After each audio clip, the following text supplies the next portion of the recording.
تیری عظمتوں سے ہوں بے خبر، یہ میری نظر کا قصور ہے۔ اعوذ باللہ من الشیطان الرجیم، بسم اللہ الرحمن الرحیم۔ لیس علیکم جناح ان تبتغوا فضلا من ربکم فإذا أفضتم من عرفات فاذكروا الله عند المشعر الحرام واذكروه كما هداكم وإن كنتم من قبله لمن الضالين۔ صدق الله العظيم۔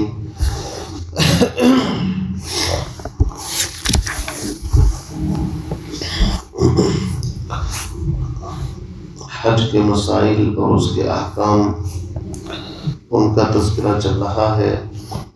ارشاد فرمایا تھا الحج اشہر معلومات، حج کے چند مہینے ہیں جو متعین ہیں، معلوم ہیں، یعنی شوال، ذی قعدہ اور ذی الحج کے 10 دن۔ فمن فرض فیہن الحج، جو شخص ان ایام میں، ان دنوں میں اپنے اوپر حج کو فرض کر لے، یعنی اس کا احرام باندھ لے، تو خاص طور سے 3 کاموں سے بچے۔ فلا رفث، نہ تو اس کو اپنی بیوی سے بے حجاب ہونا چاہیے، ولا فسوق، اور نہ اس کو کوئی گناہ کرنا چاہیے، ولا جدال فی الحج، اور خاص طور سے حج کے ایام میں لڑائی جھگڑے سے بچنا چاہیے۔ یہ تینوں چیزیں چونکہ اکثر عموماً حج کے سفر میں پیش آ جاتی ہیں، اس لیے خاص طور سے ان تینوں چیزوں سے منع کیا گیا۔ آگے فرمایا وما تفعلوا من خیر یعلمہ اللہ، اور جو بھی کوئی تم خیر یا بھلائی کا کام کرو گے اللہ اس کو جانتا ہے، لہذا جب جانتا ہے تو اس کا بدلہ بھی تم کو دیا جائے گا۔ اس کے بعد زمانے جاہلیت کی ایک رسم، خاص طور سے یمن کے لوگ بغیر زاد راہ لیے حج کے سفر پر نکل پڑتے تھے، اور وہ اس کو دنیا داری سمجھتے تھے۔ پھر وہاں جا کر کے لوگوں پر بوجھ بنتے تھے، سوالات کی نوبت آتی تھی، تو اللہ نے فرمایا یہ کوئی نیکی نہیں ہے کہ تم بغیر توشے، بغیر زاد راہ کے سفر پر نکلو۔ وَتَزَوَّدُوا، اور زاد راہ ساتھ لے لیا کرو جو اپنی ضرورت کا سامان ہے، تاکہ لوگوں سے سوال نہ کرنا پڑے۔ پھر آخر میں ایک نصیحت بھی فرما دی کہ دیکھو یہ حج کا سفر تو ایک دنیاوی سفر ہے، یعنی کہ دنیا کی زندگی کے اندر ایک سفر پیش آتا ہے۔ جب اس میں زاد راہ کی اتنی ضرورت ہے تو یہ سوچو جب انسان اس دنیا سے آخرت کے سفر پر جائے گا اور میدان محشر میں اللہ کے سامنے کھڑا ہوگا تو اس دن زاد راہ کی کتنی ضرورت پڑے گی۔ اور آخرت کا زاد راہ جو ہے، آخرت کا ساز و سامان تقویٰ، پرہیزگاری ہے، تو ایک بلیغ انداز میں تقوی کا حکم دیا۔ فرمایا فَإِنَّ خَيْرَ الزَّادِ التَّقْوَىٰ، اور بہترین توشہ، بہترین سفر کا سامان جو ہے وہ تقویٰ اور پرہیزگاری ہے۔ دنیا میں بھی کام آئے گا تقویٰ، آخرت کے سفر میں بھی۔ وَاتَّقُونِ يَا أُولِي الْأَلْبَابِ، اور اے عقل مندوں مجھ ہی سے ڈرو۔ یعنی اللہ یہ فرماتے ہیں کہ دنیا میں کسی اور چیز سے ڈر کر کے انسان بہت سارے کام کرتا ہے، ان سے ڈرنے کی ضرورت نہیں، ڈرنا ہے تو مجھ سے ڈرو۔ آگے فرماتے ہیں لیس علیکم جناح ان تبتغوا فضلا من ربکم، اس آیت کریمہ میں بلیغ انداز میں تجارت کی گنجائش اور اجازت دی گئی۔ اصل میں جب یہ فرمایا کہ حج میں کوئی جدال نہیں کرنا ہے تو صحابہ یہ سمجھے کہ جب انسان خرید و فروخت کرتا ہے تو اس کے ریٹ کرنے میں، اس کے دام کم کرانے میں اکثر و بیشتر کچھ نہ کچھ تو میں ہو جاتی ہے۔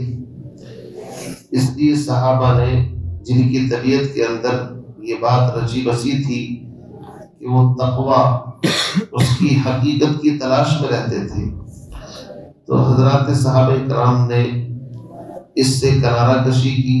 بعض کے دلوں کے اندر شکوک پیدا ہوئے، جو تاجر تھے، کہ ہم کیا کریں۔ اور ایک صحابی ہے، ان کے ساتھ یہ واقعہ پیش آیا۔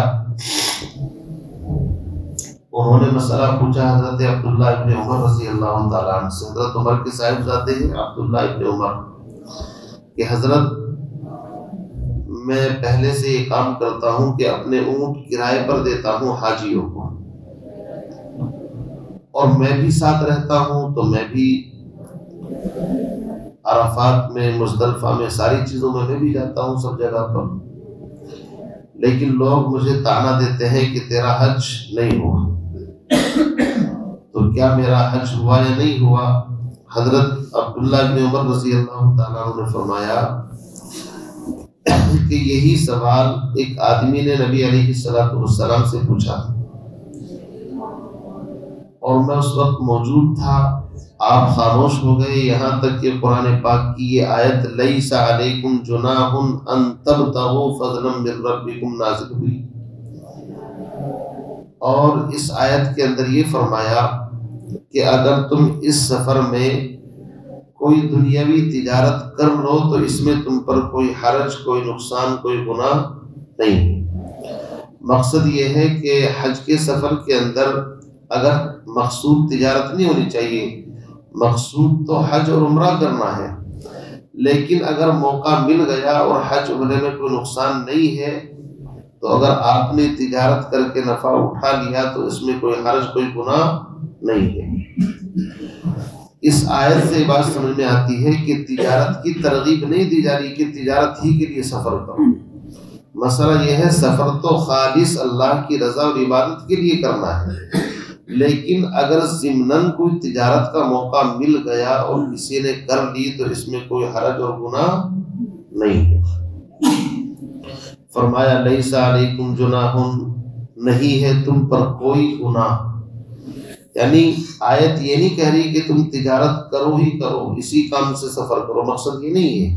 مقصد یہ ہے کہ نکلے تو تم حج کے لیے ہو، لیکن کوئی سامان تمہارے پاس ایسا تھا جو تم نے بیچ دیا، یا کوئی سامان وہاں سے خرید لیا، خریدنے اور بیچنے کا نام تجارت ہے، تو اس میں تم پر کوئی گناہ نہیں ہو جائے گا۔ ان تبتغوا فضلا من ربکم، کوئی گناہ نہیں تم پر یہ کہ تم تلاش کرو فضل اپنے پروردگار کا۔ فضل سے مراد رزق حلال ہے۔ جب انسان مسجد سے باہر نکلتا ہے تو اللہم انی اسألک من فضلک، یا اللہ میں تجھ سے رزق حلال کا سوال کرتا ہوں۔ اسی طرح قرآن میں ہے یا ایھا الذین آمنوا اذا نودی للصلاۃ من یوم الجمعہ فاسعوا الی ذکر اللہ وذروا البیع ذلکم خیر لکم ان کنتم تعلمون فاذا قضیتم الصلاۃ فاذکروا اللہ، جب تم نماز سے فارغ ہو جاؤ وابتغوا من فضل اللہ، اللہ کا فضل تلاش کرو۔ تو رزق حلال کو فضل سے تعبیر کیا گیا ہے۔ فرمایا تم پر کوئی گناہ نہیں اس بات میں کہ تم تلاش کرو فضل یعنی رزق حلال، یہ کوئی گناہ نہیں من ربکم، تمہارے پروردگار کی طرف سے۔ ایک مسئلہ ہو گیا۔ آگے فرماتے ہیں فَإِذَا أَفَضْتُم مِّنْ عَرَفَاتٍ، بس جب تم عرفات سے واپس لوٹو، فَاذْكُرُوا اللَّهَ، تو اللہ کا ذکر کرو، عند المشعر الحرام، مشعر حرام مزدلفہ کے آس پاس کی جو جگہ ہے، وہاں ایک پہاڑ ہے جس کو جبل رحمت بھی کہتے ہیں، تو تم اللہ کا ذکر کرو مشعر حرام کے پاس۔ ایک زمانے جاہلیت کی رسم ہے، اس کو ختم کیا جا رہا ہے۔ قریش جب حج کرتے تھے تو یہ لوگ عرفات میں نہیں جاتے تھے بلکہ مزدلفہ میں ہی ٹھہر جاتے تھے، اور آپ جانتے ہیں کہ پہلے منا ہے، پھر مزدلفہ ہے، پھر سب سے اخیر میں جا کر کے کیا ہے؟ عرفات ہے۔ عرفات حدود حرم سے باہر کی جگہ ہے، حرم سے باہر ہے بالکل، اور مینا مزدلفہ دونوں حرم کے اندر آتی ہیں۔ انہوں نے اپنا عقیدہ یہ بنا لیا تھا ہم مکے کے بڑے ہیں، لیڈرشپ ہمارے پاس ہے اور خانہ کعبہ کے ہم نگراں ہیں، متولی ہیں، تو عام لوگوں میں اور ہم میں تھوڑا سا فرق تو رہنا چاہیے۔ یہ فرق انسانوں کے ذہن میں بہت جلدی آتا ہے، اونچ نیچ والا فرق۔ جہاں کسی کو تھوڑا بہت عہدہ ملا وہ اپنے آپ کو خاص اسپیشل سمجھتا ہے کہ میں خاص الگ ہوں، یہ الگ ہے۔ تو ان کے ذہن کے اندر یہ بات آئی، اپنے آپ کو حمس کہتے تھے کہ ہمارے لیے بہت ساری چیزوں کی چھوٹ ہے، رعایت ہے، اگر ہم نہ کریں تو بھی چلے گا۔ تو وہ کیا کرتے تھے، جب حج کے لیے نکلتے تھے تو مینا ہو کر کے مزدلفہ میں ہی ٹھہر جاتے تھے، حدود حرم کے اندر، اور عرفات تک نہیں جاتے تھے۔ سب لوگ بیچارے عرفات جا کر کے آتے تھے، تو انہوں نے اپنی پرسنالٹی بنا لی تھی کہ ہم یہیں پر رہیں گے۔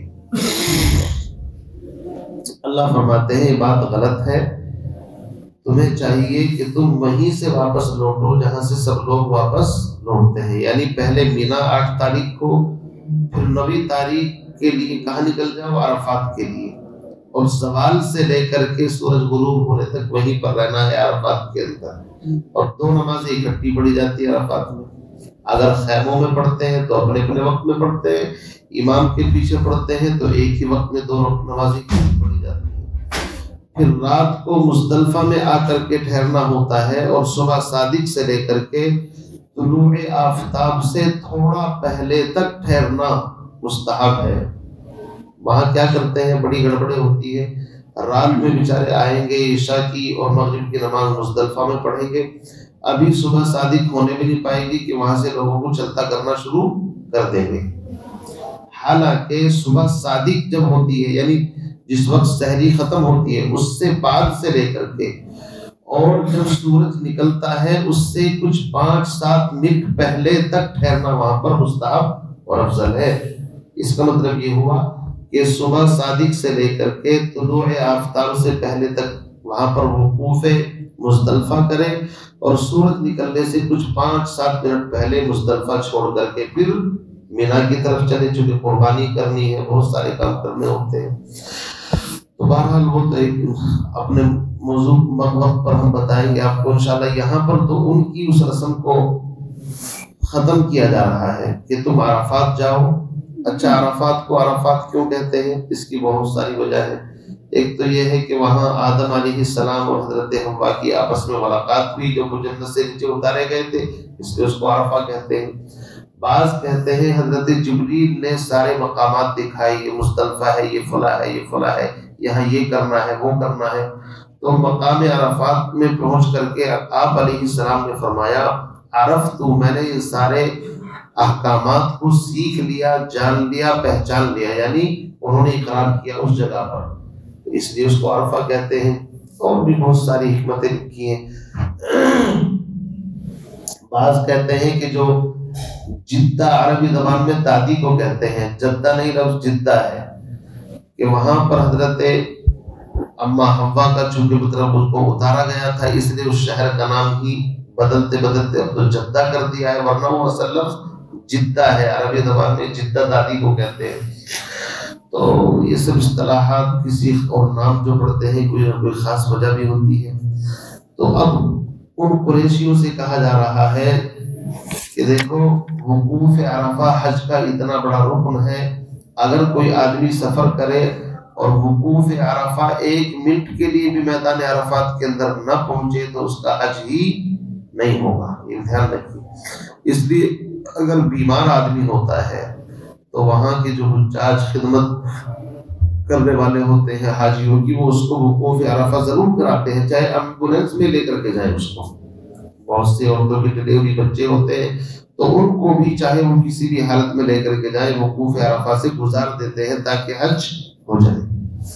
تو اتنا بڑا رکن ہے۔ فرمایا فَإِذَا أَفَضْتُم مِّنْ عَرَفَاتٍ، بس جب تم عرفات سے واپس لوٹو، فَاذْكُرُوا اللَّهَ، تو اللہ کو یاد کرو مشعر حرام مزدلفہ کے پاس، وَاذْكُرُوهُ كَمَا هَدَاكُمْ، اور اللہ کو ایسے ہی یاد کرو جیسے تم کو سکھلایا گیا ہے۔ اس میں ایک بات چھپی ہوئی ہے کہ عبادت انسان اس طرح کرے جس طرح اللہ کے نبی نے صحابہ کو، صحابہ نے پھر آنے والوں کو سکھایا۔